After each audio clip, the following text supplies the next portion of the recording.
Radio मिर्ची presents एक पुरानी कहानी। अब सुनिए सादत हसन मंटो का अफसाना बदतमीजी, प्रोड्यूस्ड बाय अंकित शर्मा और आवाज है आरजे साइमा की।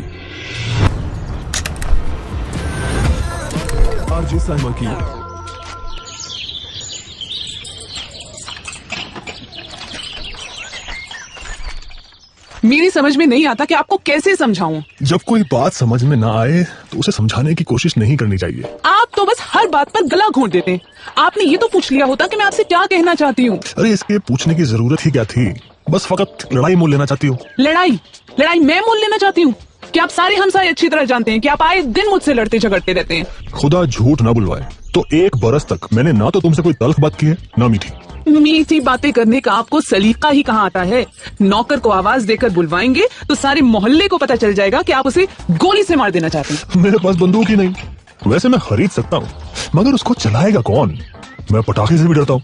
आप बनिए नहीं, मैं आपको अच्छी तरह जानती हूँ। ये फ्रॉड मेरे साथ नहीं चलेगा आपका। अच्छा, अब मैं फ्रॉड बन गया? आप हमेशा से फ्रॉड थे। और ये फैसला आपने किन वजह पर कायम किया? अच्छा, आप जब 5वीं जमात में पढ़ते थे तो क्या आपने अब्बाजी की जेब से 2 रुपए नहीं निकाले थे? निकाले थे। क्यों? इसलिए कि वो भंगी की लड़की थी, बहुत बीमार।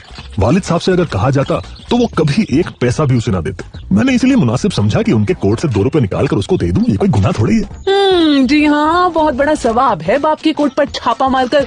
आप तो अपने ख्याल के मुताबिक जन्नत में अपनी सीट बुक कर चुके होंगे। लेकिन मैं आपसे कह देती हूँ कि उसकी सजा आपको इतनी कड़ी मिलेगी कि आपकी तबीयत साफ हो जाएगी। तबीयत तो मेरी हर रोज साफ की जाती है और अब तो इतनी साफ हो गई है कि जी चाहता है कि इस तबीयत को ना कीचड़ में लथपथ कर दूं ताकि तुम्हारा मशगला जारी रह सके। ये कीचड़ में तो आप हर वक्त लुथड़े रहते हैं। अब ये सरासर इल्जाम है। इल्जाम क्या है, हकीकत है। आप सर से पांव तक कीचड़ में धंसे हुए हैं। आपको किसी नफीस चीज से दिलचस्पी ही नहीं। बात करेंगे तो गलाजत की, नहाते आप नहीं। गजब खुदा का, मैं तो दिन में 3 मरतबा नहाता हूँ। अच्छा, वो भी कोई नहाना है? बदन पर 2 डोंगे पानी के डाले, तौलिए से अपना नीम खुश जिस्म पोंछा और गुस्लखाने से बाहर निकला। 2 डोंगे नहीं, कम से कम 20 होते हैं। तो उनसे भी क्या होता है? क्या आपने आज तक कभी साबुन इस्तेमाल किया है? मैं तुमसे कई बार कह चुका हूँ कि साबुन जिल्द के लिए नुकसानदेह है। क्यों? इसलिए कि इसमें ऐसे तेजाबी मादे होते हैं जो जिल्द का सत्यानाश कर देते हैं। मेरी जिल्द तो आज तक सत्यानाश नहीं हुई। आपकी जिल्द बहुत ही नाजुक है। नाजुक होने का सवाल नहीं है, ये एक साइंटिफिक बहस है। ये मैं साइंटिफिक कुछ नहीं जानती। बस मैं आपसे ये पूछना चाहती हूँ कि भैया आप साबुन का इस्तेमाल क्यों नहीं करते? भाई तुम्हें बता तो चुका हूँ कि उसके नुकसान हैं। तो आप नहाते किस तरह हैं? नहाने का तो सिर्फ एक ही तरीका है, पानी डालते गए और नहाते गए। वाह, जिस्म पर आप कोई चीज नहीं मलते। मतलब मेरा मतलब है साबुन नहीं तो कोई और चीज। हाँ, मला करता हूँ। क्या? बेसन। वो क्या होता है? अरे भाई, चने का आटा। आपकी जो बात है ना, निराली है। मैं तो आप जैसे सनकी से खुदा कसम तंग आ गई हूँ। मेरी समझ में नहीं आता कि कहाँ चली जाऊँ मैं। अपने मैके चली जाओ, वहाँ तुम्हें अपनी हम ख्याली मिल जाएगी। मैं क्यों जाऊँ? मैं नहीं जाऊंगी वहाँ, मैं यहीं रहूंगी। भाई मैंने तुमसे आज ही कहा, इसलिए कि तुम लाख मर्तबा मुझे धमकी देती रहती हो कि मैं चली जाऊंगी अपने मैके। तो चली जाओ। मुझे जब जाना होगा चली जाऊंगी। क्यों? आज तुम्हारी तबीयत नहीं चाहती? आप मुझे चढ़ाने की कोशिश क्यों कर रहे हैं? देखो, मैंने तो कोई कोशिश नहीं की। अगर तुम चाहती हो कि कोशिश करूं तो यकीन मानो तुम अभी तांगा लेकर स्टेशन पहुंच जाओगी। अच्छा, कोशिश करके देख लीजिए। मैं यहाँ से 1 इंच नहीं हटूंगी। ये मेरा घर है। आपका है, आपके बाप दादा का है, लेकिन ये तो बताइए। मेरे बाप दादा का नाम मत लीजिए। इन बेचारों का क्या कसूर था? कसूर तो सारा मेरा है। लेकिन बेगम, तुम कभी कभी इतना गौर कर लिया करो कि मैंने आखिर तुम्हें कौन सा जानी नुकसान पहुंचाया है कि तुम लठ लेकर मेरे ही पीछे पड़ जाती हो। लठ तो हमेशा आपके हाथ में रहा है। मैं तो उसे उठा भी नहीं सकती। तुम बड़े से बड़ा गुर्ज उठा सकती हो। तुम जैसी औरतों में बला की हिम्मत होती है। तुम चील हो। तुम्हारे सामने मेरी हैसियत एक चिड़िया की सी है। बातें बनाना तो कोई आपसे सीखे। आप चिड़िया हैं, सुभान अल्लाह। जब कड़कते और गरजते हैं तो ऐसा महसूस होता है कि शेर दहाड़ रहा है। इस शेर को पहले एक नजर देख तो लो। क्या देखूं? 15 बरस से दिख रही हूँ। ये खाकसार शेर है क्या? शेर है, मगर खाक में लिपटा हुआ। इस तारीफ का शुक्रिया। अब आप ये बताइए कि आप कहना क्या चाहती थी?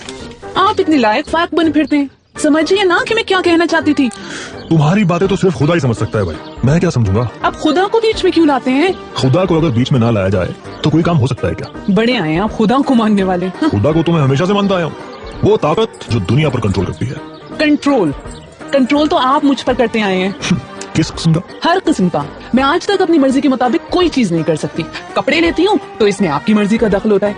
खाने के बारे में भी आपकी मर्जी चलती है। आज ये पके, कल वो पके। इसमें तुम्हें एतराज है? एतराज क्यों नहीं? मेरा जी अगर कभी चाहता है कि ओझड़ी खाऊं तो आप नफरत का इजहार करते हैं। ओझड़ी भी कोई खाने की चीज है? आप क्या जाने कितनी मजेदार होती है। चूने में डालकर उसे साफ कर लिया जाता है, उसके बाद अच्छी तरह घी में तला जाता है, अल्लाह कसम मजा आ जाता है। लाहौल वाला, मैं ऐसी गलत चीज को देखना भी पसंद नहीं करता। और टिंडे? बकवास है, सब्जी की सबसे बड़ी तौहीन है। इनमें ना तो कोई रस होता है ना लज्जत, बस फकत टींडे होते हैं। मेरी समझ में नहीं आता कि वो पैदा किस गर्ज के लिए किए गए थे। निहायत वाहियात होते हैं। मैं तो अक्सर ये दुआ मांगता हूँ कि इनका वजूद सिरे से ही गायब हो जाए। बड़े बेजान होते हैं। उनके मुकाबले कद्दू फिर भी बेहतर है, हालांकि मुझे वो भी सख्त नापसंद है। आपको कौन सी चीज पसंद है? हर अच्छी चीज में आप कीड़े डालते हैं। भिंडी आपको पसंद नहीं कि इसमें लैस होती है, गोभी आपको नहीं भाती कि इसमें ये नुक्स निकाला जाता है कि बदबू होती है, टमाटर आपको अच्छे नहीं लगते इसलिए कि इसके छिलके हजम नहीं होते। तुम इन बातों को छोड़ो यार, टिंडे, गोभी और टमाटर जाए जहन्नम में। तुम मुझे ये बताओ कि तुम मुझसे कहना क्या चाहती थी? कुछ भी नहीं, मैं ऐसे ही आ गई। मैंने देखा आप कोई काम नहीं कर रहे तो आपके पास आकर बैठ गई। बड़ी नवाजिश है आपकी, लेकिन कुछ ना कुछ तो जरूर कहना होगा ना आपको। आपसे अगर कुछ कह भी दिया जाए तो इसका क्या हासिल होगा? जो आगे आपको हासिल होता रहा है उसी हिसाब से आज भी हासिल हो जाएगा। आप यहाँ से कुछ हासिल किए बगैर टलेंगी कैसे? मैं आपसे एक बड़ी खास बात करने आई थी। क्या?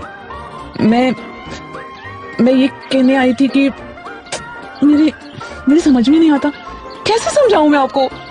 आप समझाने क्या आई थी मुझे? आपको तो खुदा समझाएगा।